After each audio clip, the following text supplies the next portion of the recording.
Sa Bitag Action Center, agad pinagplanuhan ang susunod na hakbang laban sa sindikato. Yung number of personnel na i-utilize natin, nandun na sa loob, yung sa labas, perimeter, kami na po. Yun kasi we have to oppose yung sasakyan with the mark and move it. Wala tayong technicality doon. Hinati sa dalawa ang grupo. Ang arresting officer kasamang dalawang bitag undercover. Mauuna sa bahay ni Ethel. Ang pangalawang grupo naman mag-aabang sa ibang miyembro ng sindikato na posibleng nagtatago lamang sa labas ng bahay ng biktima. So yung area of coverage natin nandito. Okay? Ang based on the information na binigay ni ma'am, nag-standby yung sakyan nila 50 meters away from the target area. So ibig sabihin nakikita lang nila yung carrier nila.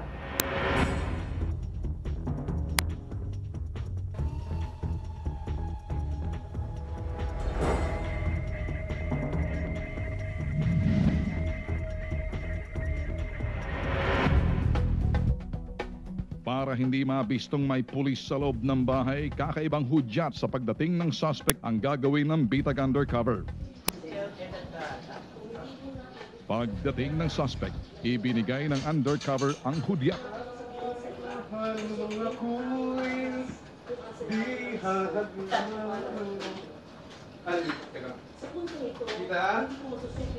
Kapansin-pansing ibang miyembro ng sindikato ang humarap sa biktima at sa bitag undercover.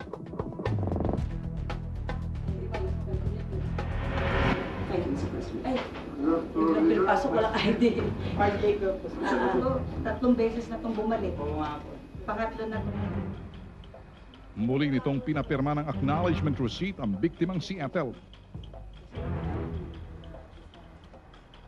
Saka kinuha ang processing fee na nagkakahalaga ng 21,000 pesos.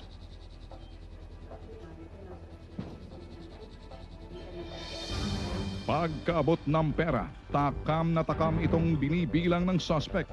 Ang hindi niya alam, kasabay ang kanyang pagbibilang, mahuhulog na siya sa patibong ng bitag.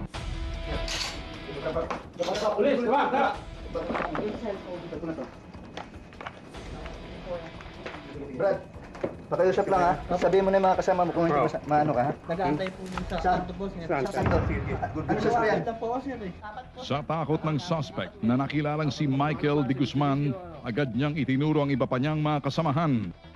Naghihintay at nakaabang lamang sa gate ng tinitirhang subdivision ng biktimang si Ethel. Bali, apat po sila, sir. Nasa labas ng gate o nasa Sa labas lang po, sir. ng gate? Opo, paliko po. Lahat ng makikitang kasama, ano ha? Turo mo ha, baka... Handa po yung sasakay niya, sir.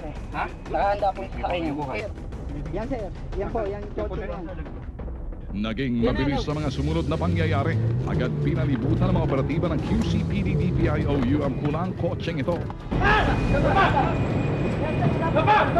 Dahil heavily tinted at dahil walang reaksyon mula sa mga sakay nito, nakasama di umano ang nahuling suspect. Isang warning shot ang agad na ibinigay ng isa sa mga operatiba.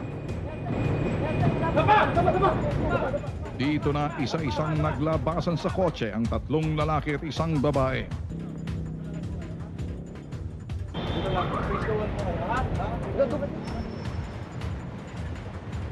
Okay, clear. May trito yan ha, hanapin nyo. Hanapin nyo, may trito yan, may trito.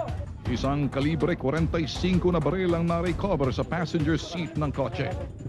Live!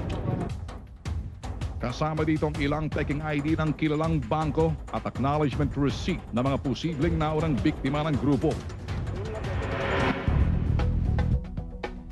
Sa kabila ng pagkakaaresto, nakuha pa ng isang miyembro ng sindikato ng suhulan ang mga operatiba ng QCPD DPIOU. Kaya yan, nakabotot pa sa atin yung kotse ko. Oo. Hindi mo pwedeng yan ako. Kotse mo? Pare mo ganun. Sa tanggapan ng QCPD DPIOU, magkaharap ang biktimang si Ethel at ang mga miyembro ng sindikato.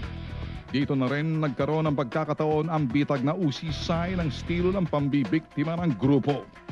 Paano mo nakuha ang information niya? Binigay lang sa'yo ni Alex? Binigay lang po ng Alex. Ano sinabi ni Alex sa'yo tungkol dito sa subject ninyo? Of course, hindi ka papatawagin ni Alex pag wala kang information tungkol dito sa subject ninyo. Nakuha mo ako? Yun na po. Alright, siyempre. So in other words, nakuha lahat ni Alex yung informasyon. Si Alex na sinasabi mo, may alam sa mga bangko. Siguro po, kasi naman... Imposible naman eh. Alam mo, matalino ka, iha. Magaling ka magsalita, hindi ba? Hindi ka ba nag-iisip? Hindi naman po, Oh. syempre may... Yun naman eh, syempre. Talagang na talagang... Saan makikita si Alex? Nag-text lang po kasi yun sa akin. Niloloko mo ako. Ibig sabihin, nagtrabaho sa tao, hindi mo kilala, text lang. Ha? Totoo po, nasabi Oo, lang oo. oo. niya sa akin. Paano ang transaction ninyo ni Alex? Let's say, kumita ka, nakukuha mo yung credit card. Sino may hawak ng credit card? Nasa paligid lang po. Sino ang may hawak ng credit card? Yung pong pumuhan. Sino ang kumuha ng credit card? Yung katulad po yan. Ito kasi may... Ikaw may hawak ng credit card dahil ikaw may ID. Naintindihan mo ba ako? Gamit mo to. Maging ang pinagkunan ng lisensya ng armas ng sindikato, inusisa rin ang bitag. Saan mo nakuha yung baril? Ha? Kanino mo binili? Sa kaklase ko na ate. Anong trabaho ng kaklase ng ate mo, hold upper? Hindi naman. Nagbebenta ng baril? Parang ano po, parang... Parang ano? Gun dealer? Hindi kasi hindi naman po. Gun runner? Hindi naman. Ano? Snatcher? Hold upper? Hindi naman po yung sa masamang paraan. Oo, paano mo nabili to? Siyempre, pag nabili mo, dahil may papel, di ba? Ako may papel naman. Asan papel niyan? Nandiyan po. Saan? Nasa kanila po lang. Hindi, kaya nga, papel. So may rehistrasyon ka. Ako niya. May permit to carry ka? Nasaan ang permit to carry mo? Permit to carry? Natipaklong ka. Hindi ako naniniwalang hindi ako naniniwalang original to. Inisa-isa rin ang bitag ang bawat player ng sindikato at kung ano ang ginagampanan nito. Siya ba ang tirador? Hindi naman po siya pumapatay. Hindi siya pumapatay. Pero pag may pumalag, siya ang titira. Sino ang driver? Ako po. Ikaw ang driver, ikaw may sasakyan, ikaw may baril. Tama, ikaw may license. Ikaw, anong papel mo? Lookout. Saan ka naka-lookout? Sa labas. Saan ka nakaposte? Yun lang po. Sa loob lang po kami. Sa loob ng sasakyan. Kasama siya. Hintay lang po. Nag-aantay. So kayong apat sa labas. Sa labas. Ito ng pangatlong araw na talagang entrapment ang ginawa sa inyo. 2 araw kami nakapagmasid sa inyo. 2 araw kami nakatutok sa inyo. Naintindihan niyo ba, be? Malinaw.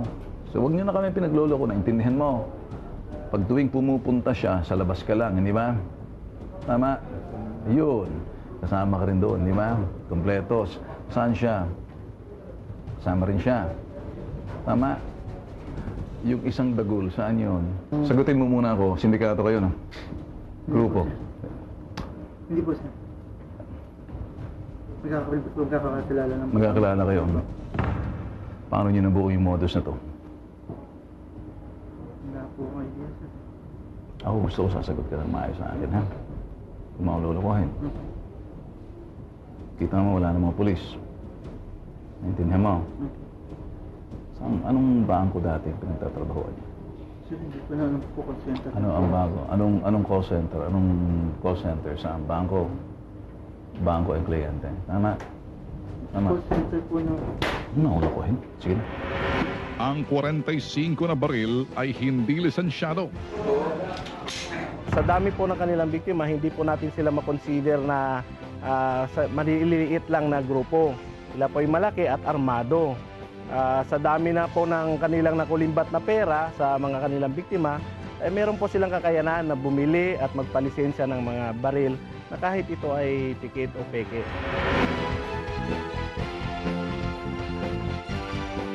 Ito ang mga personalidad na nasa likod ng modus.